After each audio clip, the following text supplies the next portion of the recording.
taageerayaasha musharaxa golaha deegaanka degmada Gabiley Maxamuud Cali Nuur Barre oo ka sharaxan xisbiga wadani lambarka loogu codeynayna yahay 313 ayaa wacdara ka dhigay magaalada Gabiley maalinta ololaha xisbiga wadani u leeyahay kumanaan qof oo taageerayaasha musharaxan golaha deegaanka Maxamuud Cali Nuur ayaa banaanbaxyo waaweyn iyo wacdara ka muujiyay wadooyinka magaalada Gabiley dhexmaraya kuwaas oo ku dhawaaqayay ereyo dhiiranaan leh oo ay ku taageerayaan musharaxa kaliya ee u sharaxan beeshooda gurgure oo horeba xildhibaan deegaanku lahayd degmada Gabiley haween dhalinyaro iyo waayeel u qushucsanaa muxubada ay u hayaan inankooda u metelaya golaha deegaanka ayaa waxay soo bandhigeen taageero lixaad leh oo uu ku indhoogsaday musharaxa golaha deegaanka Maxamuud oo dareemay in beeshiisu ay kalsooni laag taagan tahay kuwaasi oo socod luga iyo gaadiid tiro badan ku mareeyay wadooyinka magaalada dhexmaraya taageerayaasha musharaxan ayaa sitay sidoo kale sawirada musharaxa astaanta xisbiga wadani iyo farshaxano muujinaya nambarka 313 oo ah lambarka loogu codeynayo musharaxan daada yar taageerayaasha ayaa dhamaantood muujinayay raaliyaashaha musharaxan golaha deegaanka ee beesha gurgure u metelaya waxayna dhankooda ballan qaadeen in si hubaalaha ay u soo saarayaan musharaxan ay soo xusheen halku dhigiyo suugaan ay ku cabirayeen galgacaylka iyo hamuunta ay musharaxan aqoonyahanka u qabaan waxayna ku nuuxnuuxsanayeen ereyo micno xambaarsan oo ka turjumaya in beeshani ay tahay mid isku filan oo aan gorgortan ka gali karin sidii ay musharaxa golaha deegaanka degmada Gabiley u soo saaran lahaayeen murashaxan golaha deegaanka u tartamaya ayaa isagoo wata taageerayaashiisa waxa uu bariga magaalada Gabiley kaga hortagay gudoomiyaha xisbiga wadani Cabdiraxmaan Ciro taageerayaasha musharaxan ayaa si weyn u qaabilay gudoomiye Ciro inta kadib waxa la iskugu soo biyashubtay xarunta khayriyada oo mas'uuliyiintu ay taageerayaasha kala hadlayeen murashaxa golaha deegaanka degmada Gabiley Maxamuud Cali Nuur Barre ayaa ugu horreyntii bulshadiisa uga mahad celiyay barnaamijyadan ay iskugu soo baxeen wuxuuna u soo bandhigay waxqabadkiisa marka uu golaha deegaanka ku guuleysto isagoo bulshada kula dardaarmay inay codkooda ku hubsadaan lambarka 313 aad iyo aad baan idin ka mahadnaqayaa sida wanaagsaneed uga soo qayb gasheen bandhigeennan maanta aynu ku bandhigayno xuduudeena aynu doonayno inaynu hadhowna xuduudeena muujino aynu ku soo baxno marka qof walo taageeradayda oo 313 waxaan mar labaad uga mahad celinayaa sida maanta bacadka iigu taagan yahay insha Allah waxaan rajaynayaa aniguna sidaad maanta iigu taagantiin bacadka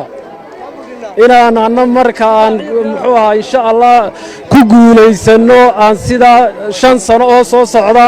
aan xaqiina iyo xuquuqdiina u soo ridi doono waxaynu ognahay deegaankeenan Gabiley in hawlo badan oo golaha deegaanku qaban lahaa ay wali qabyo yihiin marka waxaynu u baahanahay dhammaan inaynu isbedelka ka qayb qaadano isbedelka waxaynu kaga qayb qaadan karnaa farteena maxaa yeelay maanta waxaynu ognahay haddii masaajid looga baahdo xaafadan ma jiro badankoodu waxay u badan yihiin guryo yaroo markii dambe la iibiyay u badan yihiin waxaynu u baahanahay inaanu qorshayno ayaanu doonaynaa meelo waaweyn oo masaajida laga dhigo meelo waaweyn oo laga dhigo goobo caafimaad meelo waaweyn oo garoomo laga dhigo dhalinyartu ay ku ciyaarto maxaa yeelay dhalinyartaa soo koraysa ubaxaa soo koraya ma haystaan goobo ay ku ciyaaraan goobo waxbarashadii ku habboon ma haystaan marka insha Allah dhulka danta guusaasaan uga shaqayn doonaa waxa laga shaqaynayaana wax kale ma aha waa cashuurta yareed bixisiin oo laydiin maamulo si fiican laydinku maamulo codkiina ma siiseen 313 ha guulaysto ugu dambeyntii cuqaasha haweenka dhalinyarada ayaa dhankooda sheegay inay cod aqlabiyada ku soo saarayaan musharaxooda golaha deegaanka Maxamed Cali Nuur Barre 18 jir weeyo sadkii u kacay hoy maalintuu guursaday maalintuu gu jiray oo geel maraacine uliimu ka galay galaas daruurta irkeena buu nurku daalaa maroodi xanaaqayo geedihii xanibay iyo shabeel haakini xeb wada maran wadooyo lama raaco adigoon dabaalaqoon dhuxusha lama haadho waageeda lama dhex galo Maxamuud oo bisiinka lagu wayaa halkan waxaan iskugu nimidnay Maxamuud Cali Nuur xafladiisa Maxamuud Cali Nuur Barre Maxamuud ma ugu ridnaa Maxamuud ma u qarateen Maxamuud ma dooranaa Maxamuud waan haayo hiilba loo hor taaganahay kala garab taaganahay Maxamuud waan haddaan nahay beelweynta gurgure Maxamuud waan taageeranaa Maxamuud baanu nahay halkan waxaan u taaganahay xildhibaan Maxamuud Cali Nuur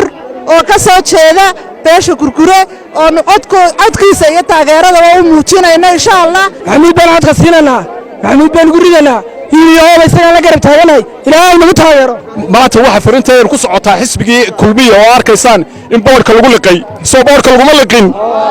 idinkaa arkaya. waxaan leenahay waa halkaasoo loogala sii dhowaado,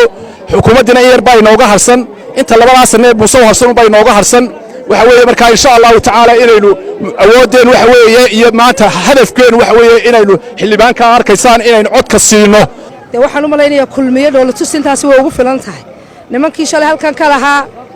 muxuu ahaa Gabiley waa kulmiye, waxaan u malaynaya maanta indhahoodii waxbaa la tusay. waxaan u malaynaya inaanay ku soo noqon doonin maalin dambe. haddii ay muxuu ahaa gobolka wax ka helaan waxbay ka helayaan, dee waddani lagama xigo. annagu saasaanu leenahay. musharaxa iyaguna inuu number 1 yahay dee maanta waa caddaatay. muxuu ahaa dadkii sidii ugu ballaadhnaa ee ugu baaxadda badnaa ugu quruxda badnaa in loogu soo baxay musharaxa iyaga 313 maxamuudna dee waa la arkayaa. marka ilaahay waxaan uga baryaynaa guul. waxa weeye horena tijaabada waanu iskaga qaadnay beel ahaan haddaanu nahay, maantana waa tii labaad oo waxa weeye markii horena waxay ahayd ugub, maantana waa curad. maanta cududayadii way muuqataa, adduunkoo dhan baa arkaya, waannu caddaynay.